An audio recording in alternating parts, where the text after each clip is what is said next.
यो टिजर हेरेपछि म चाहिँ हाइपमा फस्दिन भन्नेहरूको कन्फिडेन्स चाहिँ डाइरेक्ट डिलिट हुन्छ।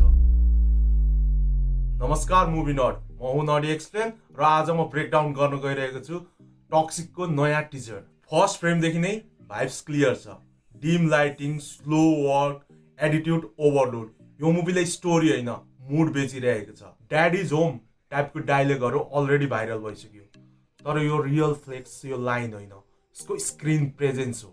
हाफ अडियन्स कमेन्टमा लेख्छन् यो त केजिएफ भाइब जस्तो लाग्यो, तर ब्रो यो रकी भाइ होइन, यो त काम कियोस हो। डिरेक्टरले क्लियर मेसेज दिइरहेको छ, this is style, psychological mix. Movie loud action भन्दा स्लो बर्न डिस्ट्रक्सन हुन सक्छ। मास प्लस क्लासी हाइब्रिड जस्तो भाइब्स आउँछ। टिजर हाइप हो या रियल कन्टेन्ट स्ट्रङ छ, आफ्नो अनेस्ट ओपिनियन तल कमेन्टमा लेख्नु होला। टक्सिक हेर्नको लागि म चाहिँ एकदमै एक्साइटेड छु। तपाईहरु कतिको हुनुहुन्छ? र यस्तै मुभी रिलेटेड कन्टेन्ट हेर्नको लागि फलो नडी एक्सप्लेन।